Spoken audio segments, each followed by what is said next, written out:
풍열 스님에게 어떤 스님이 물었다. 어떤 것이 부처입니까? 금모래 여울 위 마시의 아내이니라.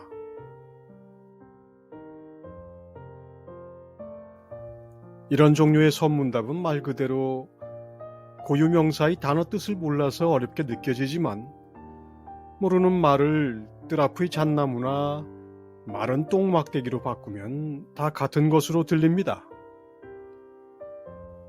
그런데 눈만 돌리면 보이는 잣나무나 말만 해도 느낌이 오는 똥막대기와는 달리 왜 이렇게 오리무중의 어떤 사람을 가리키는 법문을 썼는지 모르겠습니다.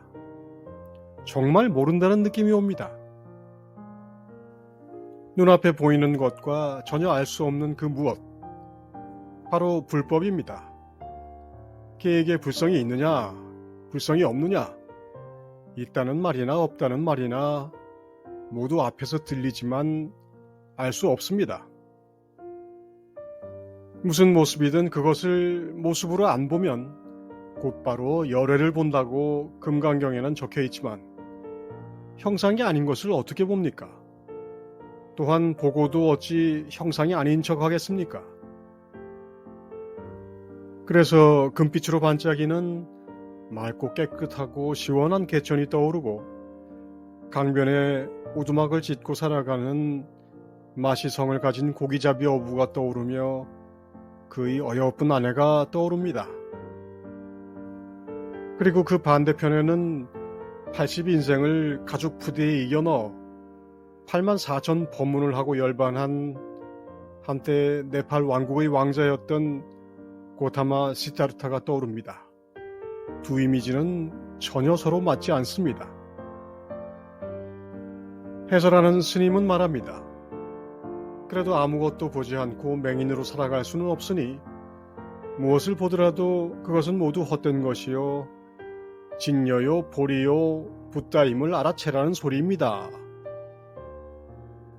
하지만 보는 것이 모두 헛된 것이자 진리라는 말은 금빛 모래사장의 마시 아낙네보다는 뭔가 더 있어 보여서 수행자는 그것을 도무지 떨쳐낼 수 없습니다. 번뇌만 더했습니다.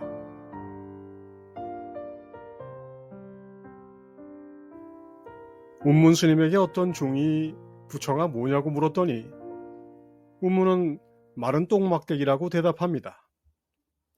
대해 종고는 이 선문답을 두고 개송을 지어 말합니다. 운문의 똥막대기여, 법신, 보신, 화신을 모두 뛰어넘었도다. 일 없이 산에 나와 노니 돈 100냥을 지팡이 끝에 걸었도다. 칭찬인 것처럼 보이기는 하지만 동시에 비난과 저주와 악담처럼 보이기도 합니다. 3세 제부를 다 뛰어넘은 무사한이니 재미삼아 노름을 하고 있지 않습니까? 유명하다 보니 평론도 많습니다. 송원악 선사에게 어떤 중이 물었다. 마른 똥막대기란 뜻이 무엇입니까?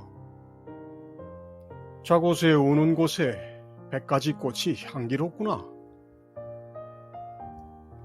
똥막대기가 달빛을 사랑하는 아름다운 새가 되고 수많은 꽃들의 향기가 되니 이런 마법이 어디에 있겠습니까?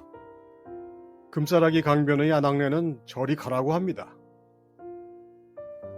부처를 묘사한 이 많은 말들은 모두 형상을 가지고 있습니다. 모양과 소리와 냄새와 맛과 느낌이 늘 따라 붙습니다. 망상과 진리라는 관념까지 붙이면 드디어 육군 12처 18개가 완성됩니다.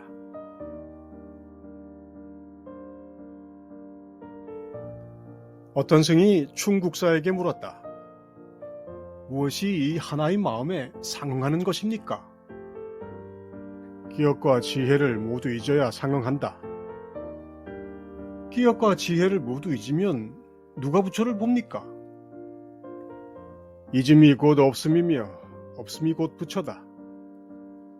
없음을 부처라고 한다면 어찌 부처라고 이름을 지었습니까? 없음도 공하고 부처도 공하니 그래서 없음이 곧 부처고 부처도 곧바로 없다.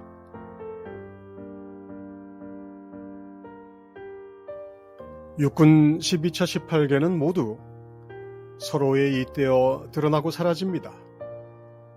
앞뒤가 서로 잇대어 있어서 찰나에 일어나고 찰나에 사라집니다. 그래서 그것은 있다고 하기에도 그렇고 그렇다고 없다고 할 수도 없는 기괴한 상황입니다. 그런데 기괴한 것은 있다, 없다고 하는 말의 모양일 뿐입니다.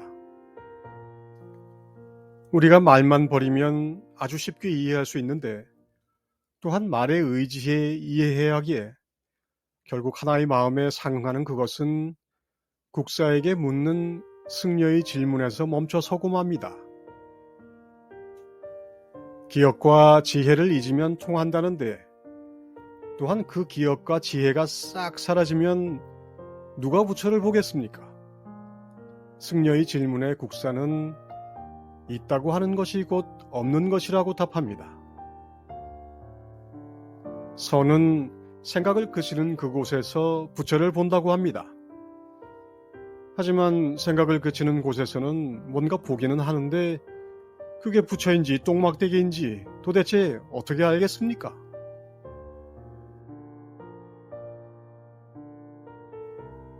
무명천지지시, 유명만물지모, 상무욕이관기묘, 상유욕이관기요. 무는 천지의 시작을 이름한 것이고 유는 만물의 어미를 이름한 것이다.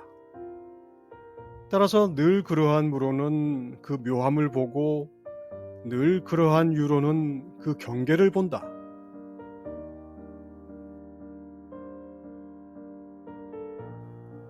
이름으로 부를 수 있는 것은 사실이 아닙니다. 이름을 바꿔도 사람은 그대로입니다. 이름할 수 있다면 그것이 무엇을 가리키든 그것은 머릿속에 그린 그림일 뿐입니다. 화엄경은 말합니다. 마음은 화가와 같아서 온갖 여러 가지 그림을 그려내는데 일체 세간 가운데 그리지 못하는 것이 없다.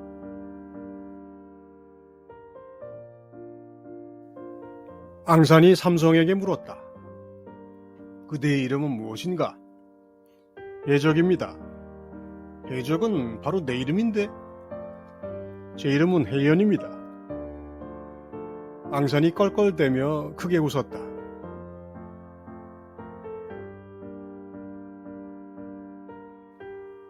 순식간에 이름을 바꿀 수 있으니 스님의 애비 어미는 누구요?